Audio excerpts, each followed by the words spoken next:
These are your bloody kids. I know. Exactly. You're lucky I don't kick you up the backside until you get in there and deal with it. Like, seriously. Okay. Come on. Nobody handcuffed you, did they? And forced you to go out and have some wild sex somewhere and come home with a couple of kids. Let's be serious here. Come on.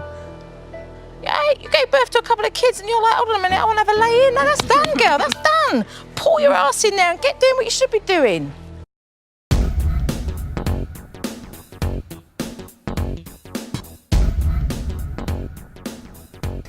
You may or may not have known that 19 states let schools physically discipline their students. Kansas is one of them. But listen to this. One state rep wants to let parents and educators spank harder. Gail Finney is a Democrat from Wichita. She wants to allow up to 10 strikes of the hand. Redness and bruising on the skin would be allowed. Finney says it's about restoring parental rights and clarifying what's legal. But some experts say that any form of spanking is bad. 20, 30 years ago, we didn't sit in car seats, and yet we do now. And so maybe they did spank or were spanked as a child, but now we have research that has shown that it is less effective than timeout. Baltimore City school teacher Jeffrey Slattery wants to talk about it because he still literally feels it. It was December 2010 at Baltimore Community High School on the east side when he stopped a student without a hall pass. The student got physical and Slattery let him go. He walked down the hallway. I turned around to go back to my classroom. He came up from behind me.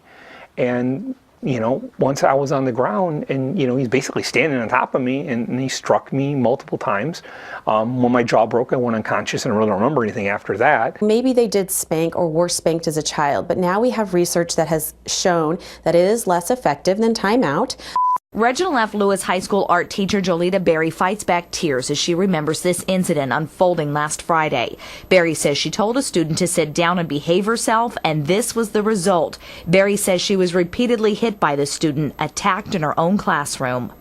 So I looked over because her friends were cheering her on, and before I knew it, she hit me in the face. Other teachers helped break up the fight, but when Berry went to the principal, she was shocked by the response. On one hand, she told me that she is sorry that this happened to me, but then she turned right around and told me that telling a student that I was going to defend myself was a trigger word. I triggered them. Maybe they did spank or were spanked as a child, but now we have research that has shown that it is less effective than timeout.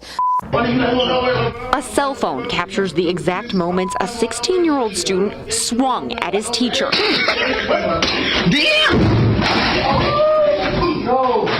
You see the student first push the teacher. As the teacher walks away, the student punches him in the face.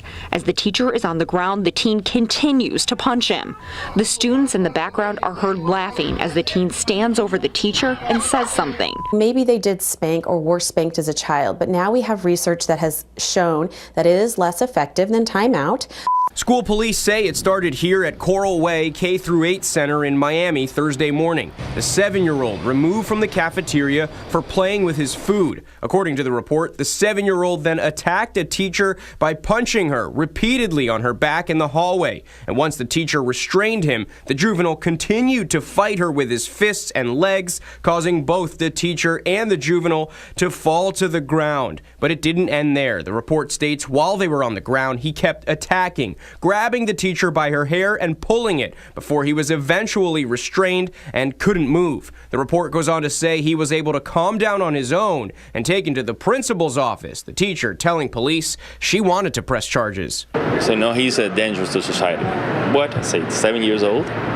Dangerous to society. The boy's parents have a problem with what happened next. They say they came to the school to talk to the principal and counselors, agreeing that their son would be suspended for 10 days. But the officer told them she had to arrest the 7-year-old or take him in for a psychiatric evaluation. But his mom says it's not a mental health issue or a problem with aggression. It's not a psychological problem nor aggressive. And we've learned this isn't her son's first run-in with an officer. He was accused of kicking a teacher back in November, but it was resolved with the school. Maybe they did spank or were spanked as a child, but now we have research that has shown that it is less effective than timeout.